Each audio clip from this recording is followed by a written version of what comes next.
Polling সেন্টারে booth না করে নির্বাচনটা মাঠে নিয়ে আসেন। খেলার মাঠে অথবা স্কুলের মাঠেই তো নির্বাচনগুলো হয়, অধিকাংশ সেন্টারে কিন্তু সামনে মাঠ আছে। মাঠ থাকলে যেটা হবে যে আপনার এতগুলা বুথের জন্য প্রত্যেকটা বুথে একজন আনসার, একজন এই রিটার্নিং অফিসার, প্রিজাইডিং অফিসার, এত কিছু করতে হবে না।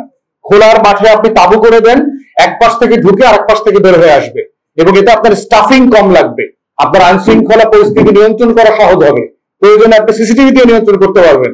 আপনি প্রত্যেক রুমে সিসিটিভি বসাইলে একটা সেন্টারে আপনার 20টা সিসিটিভি বসাইতে হবে, একটা মাঠে করলে আপনি 5টা সিসিটিভি দিয়ে করতে পারবেন।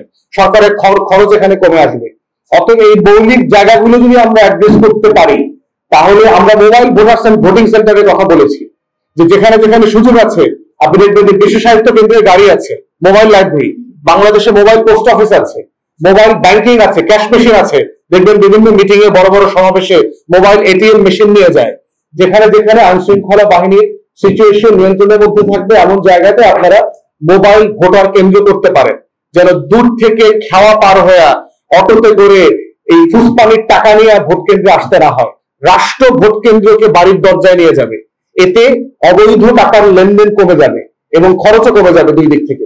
যেই কাজগুলো করা সম্ভব, এইরকম সিরিয়াস সংস্কারের কাজগুলো নির্বাচন কমিশনের কাছ থেকে আমরা দেখতে চেয়েছিলাম, কিন্তু আমরা বোধ করি যে তারা আসলে আগের মতোই একটা ট্র্যাডিশনাল নির্বাচন দায়সারা গোছে করবার দায়িত্ব নিচ্ছেন, এবং এই দায়সারা নির্বাচনটা ওনারা করতে পারবেন কিনা এই ব্যাপারে আমাদের আশঙ্কা আছে।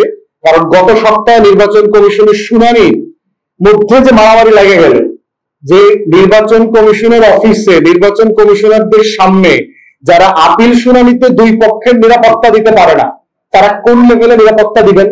তাদের ভিতর সেই ডিসাইসিভনেস তো আমরা দেখি নাই। এখনো নির্বাচন কমিশনের সিরিয়াস বক্তব্য আমাদের চোখে পড়ে নাই যে ওই দিনকার কি হয়েছে, কোথায় কোথায় তাদের ঘাটতি ছিল এবং তারা কি ব্যবস্থা নিয়েছে এই ধরনের ঘটনা যেন আর না ঘটে সেটা ইনশিওর করবার জন্য। অতএব এই সার্বিক বিবেচনায় আমরা বোধ করছি নির্বাচন কমিশনের উপরে আস্থা রাখার জন্য যেই লেভেলের ডিসাইসিভ অ্যাকশন আমরা চাচ্ছিলাম সেটা এখন পর্যন্ত আমরা দেখতে পাইনি। আইন শৃঙ্খলা বাহিনীর উপরে যে নিয়ন্ত্রণ থাকা দরকার, তারপরে আমলাতন্ত্রের উপরে সরকার যে নিয়ন্ত্রণ থাকা দরকার, সেখানে যথেষ্ট ঘাটতি আছে। সবচেয়ে বড় ঘাটতি হচ্ছে এই রাষ্ট্র 2001-এর পরে কোনো ভালো নির্বাচন করে নাই। আমার টোটাল একটা ইলেকশনের ডেমেনশিয়া চলছে। এই রাষ্ট্র জানে না একটা ভালো নির্বাচন কিভাবে করতে হয়। সে 8-এ একটা ইলেকশন ইঞ্জিনিয়ারিং করেছে দিল্লির সাথে 111-এর কুশীলব্ধ মিলে, 14-তে একতরফা করেছে, 18-তে রাতের বেলা করেছে, 24-এ ডামি নির্বাচন করেছে। অতএব গত 24 বছরে আমরা কোনো ভালো নির্বাচন করি নাই। ভালো নির্বাচন করেছে এমন কর্মকর্তারাও নির্বাচন কমিশনে এখন চাকরিতে নাই, রেগুলার পোস্টের মধ্যে দিয়ে ওদের রিটায়ারমেন্ট হয়ে গেছে। অতএব এই যে রিটার্নিং অফিসার, যেই পোলিং এজেন্ট দিয়ে আপনি নির্বাচন করবেন, তারা আসলে একটা ভালো নির্বাচন করবার জন্য প্রিপেয়ার্ড কিনা, তাদের সাফিসিয়েন্ট মোরাল অথরিটি আছে কিনা, যারা করাপ্ট প্র্যাকটিস করেছেন গত 20-22 বছর, এই করাপ্ট অফিসারদের কি দিয়ে আপনি ভালো নির্বাচন করাইতে পারবেন কিনা, এই ব্যাপারে কিন্তু যথেষ্ট সন্দেহ অবকাশ আছে। অতএব আমরা বোধ করছি এখনো সাফিসিয়েন্ট সময় আছে, এখনো খুব বিলম্ব হয় নাই। এগুলোকে অ্যাড্রেস করবার জন্য যে ডিসাইসিভনেস দরকার সেটা আমরা দেখতে চাই। তা না হলে আমরা ধারণা করছি ইতিহাসের সবচেয়ে সুষ্ঠু একতরফা নির্বাচন হবে 2026 সালে।